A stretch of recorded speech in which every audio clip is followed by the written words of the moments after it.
Hi there, and welcome to the little apartment on the prairie. Please forgive my voice. I've got a cough. Again, I cannot seem to get rid of this. So I thought I would show you how I make yogurt in my crock pot. It takes a while. It takes overnight. So I'm going to film today's part of the video, and then in the morning you'll see the finished product. Then I'll drain it and you'll see me add some, I've got some frozen berries and some fresh berries. I'm going to just throw a variety of, I've got raspberries and blackberries, and I'm pretty sure I've got blueberries in the freezer if I can find them. I'm going to throw it all in there. So I do it in my crock pot, and the one thing that you're going to need to make this work, here's my dog, he's asking for treats again. The one thing that I really recommend you use is a candy thermometer like this, so that you can measure the temperature in your crock pot and make sure that your yogurt is getting to the right temperature. Otherwise, it's unlikely to turn out correctly. So I buy milk, usually raw milk from a farm, and it comes in usually in big gallon-sized glass jugs like this. I've got this milk that's left in this jug, and this milk is like 2 weeks old, so I'm going to turn it into yogurt. And then I've got some cream that's also 2 weeks old that I just poured off one of the big gallon jugs to add to my coffee. And I'm going to throw it in my yogurt. I like to add some cream in the yogurt. It just makes it, well, extra creamy. And then the last time I went to get milk a few days ago, they were out of the gallon jugs for some reason, so I had to get half-gallon jugs. So I'm going to fill up however much extra milk I need to fill up my crock pot, which holds about half a gallon. I'll fill up with this newer milk. But making yogurt is a good thing to do with older milk, because you're fermenting the milk anyway when you turn it into yogurt. So I'm going to pour this milk in, and I can wash this jug and return it to the farm where I buy milk, and then I don't have to pay $5 for another glass bottle the next time I get a gallon of milk. Or I can just keep it and use it for whatever. So sometimes I keep them, sometimes I return them. I'm going to pour this cream in. All right. I'm not sure if all this is going to fit in or not, but at least some of it is.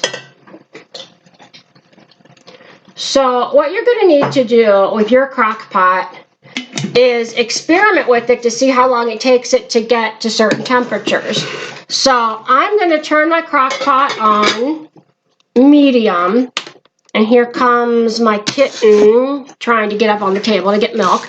So I'm going to turn on the crock pot, and I'm going to set it on medium, and I'm going to leave it for 2 hours, and then I'm going to check it. It usually takes it close to 3 hours. I want it to get up to about 180 degrees, give or take 5 degrees or so.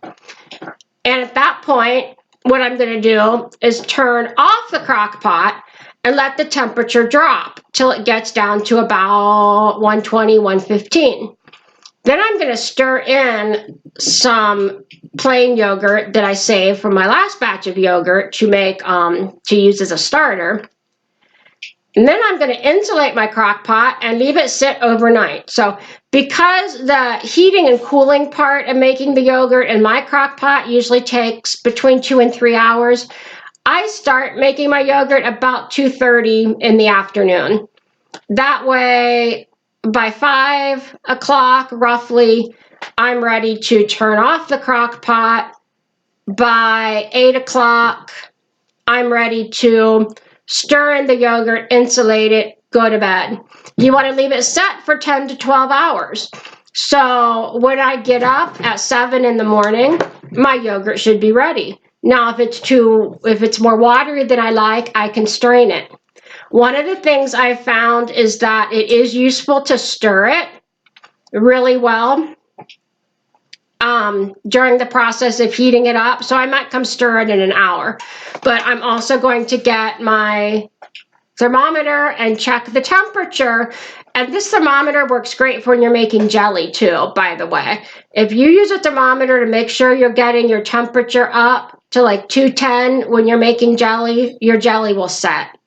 like almost every time. I've only once ever had it not set when I got the temperature up, and I guess I didn't put enough pectin in it.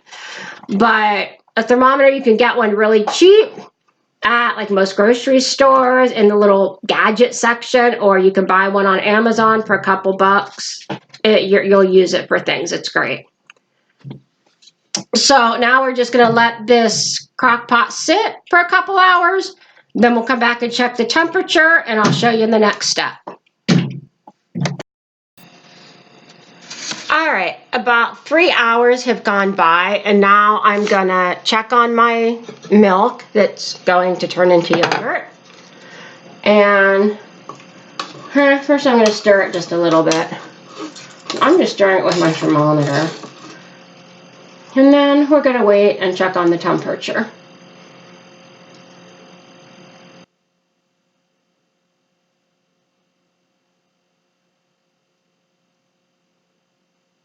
All right, and it is a couple degrees below 180. So that's good for us. I'm going to turn this off and let it cool back down. And we're going to cool it down to about 120 to 115. And then we'll stir in the yogurt, about a cup of yogurt for a starter. And then it'll be ready to sit overnight. It's been a little over 2.5 hours, and my voice sounds funny because I've been coughing a lot. And so I'm going to check on my yogurt and hopefully get it all settled in for the night, and then I'm going to bed for the night because it's only a little bit after 8 o'clock, but I'm exhausted. So I'm going to just stir it a little bit. It's kind of, there's some spots where it feels thick. And I'm going to check the temperature, and I want it to be like between 115 and 120.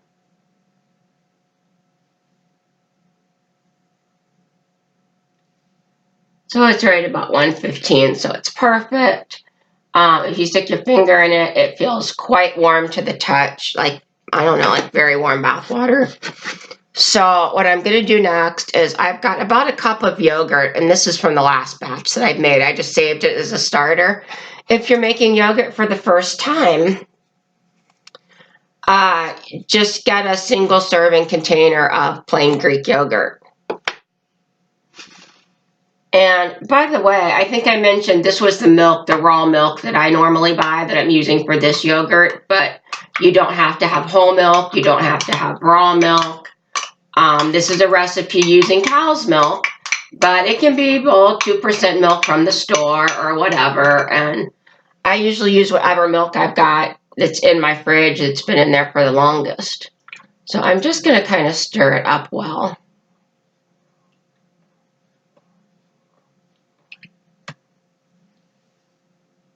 And then I'm going to put the lid back on it. And then we're basically going to insulate the crock pot really well by wrapping a couple of old towels around it. And you could also use an old blanket. I keep thinking maybe I'll sew. I use these same 2 towels all the time. And I keep thinking maybe I'll sew something like a Crockpot cozy, if that makes sense. You know, like a tea cozy that goes over a teapot. I don't know.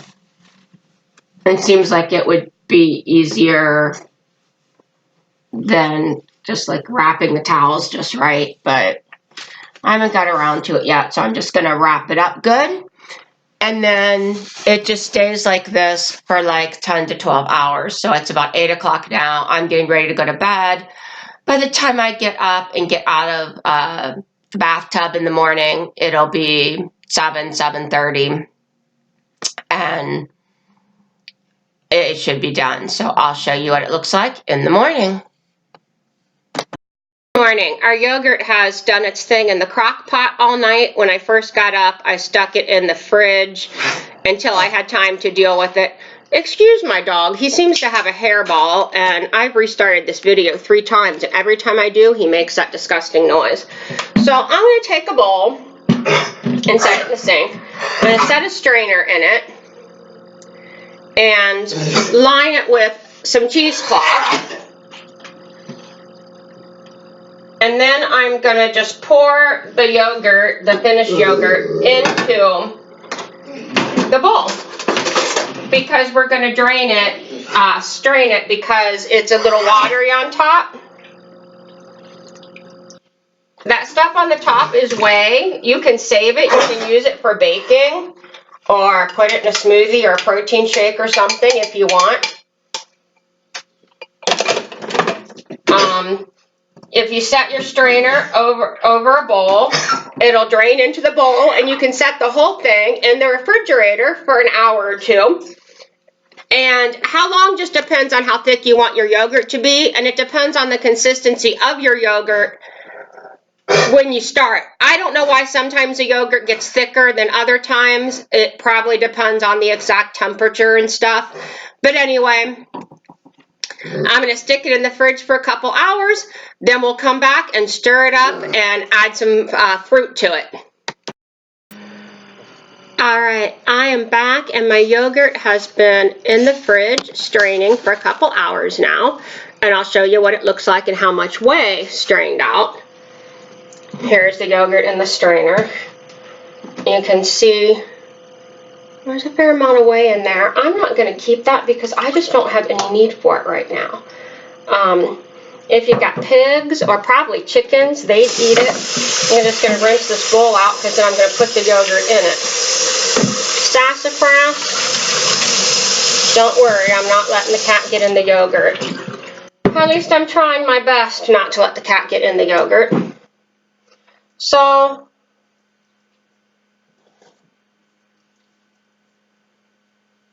you just pick that up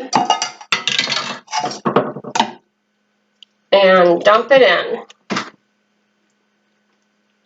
I just wash this cheesecloth out by hand in some clean, soapy, like dishwater, and then rinse it real well and hang it to dry.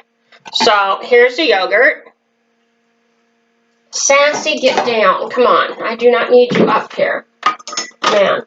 Alright, so if you can kind of see, it's pretty thick now. If you strain it too long, you get something that resembles cream cheese a lot more than yogurt. And now I'm going to put some frozen raspberries in it. Let's see if I can get a big spoon or something here. They're frozen raspberries that have thawed out in the fridge, I should say, to clarify. I like them thawed out because then they're juicy, and the juice helps flavor the yogurt as well as the raspberries. So you just put however much you want in there. You can add vanilla. If you want vanilla yogurt, you can add some honey, some maple syrup, some sugar. I guess you could add stevia. I'm not a big stevia fan. Not that I don't like stevia, I should say. It's just not something I've used much. You can add any kind of fruit, whatever you like, for whatever flavor yogurt you like.